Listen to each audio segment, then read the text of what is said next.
Ξεκίνησα στην αρχή κάπως ώστε να φανώ στις παρέες δυνατός. Μετά από εκεί πέρα δεν μπορείς να ξεφύγεις, πρέπει να κάτσεις με τους δυνατούς. Και οι δυνατοί θα σε παρασύρουν πιο πολύ. Εγώ είχα μπει στο λύκειο των ναρκωτικών και τα ναρκωτικά είναι σκληρά. Παρασυρθήκαμε με τις παρέες και καταλήξαμε εδώ. Και από τη μία καλύτερα που καταλήξαμε εδώ, γιατί θα καταλήγαμε αλλού. Και το αλλού είναι ο θάνατος. Η φυλακή μπορεί να γίνει ευκαιρία, γιατί ναι, στη φυλακή μπορεί για πρώτη φορά να απασχολεί. Να καταλάβεις ότι υπάρχει και το θέατρο. Και το σχολείο είναι το βασικότερο εδώ μέσα στη φυλάκη.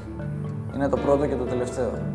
Έρχεσαι λίγο, ξεγελιέσαι, νομίζω ότι όντως κάνεις κάτι, είσαι έξω, λες τώρα. Έρχομαι στο σχολείο και μετά μου λέει: Μαραντόνα, θα πας στο θέατρο.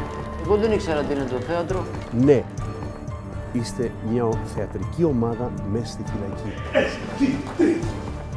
Νιώθω πράγματα σε μια στιγμή που χορεύω, είμαι ελεύθερος εκεί, γελάει το χείλη μου. Έρχεται ο κόσμος απ' έξω μόνο για να δει εσένα.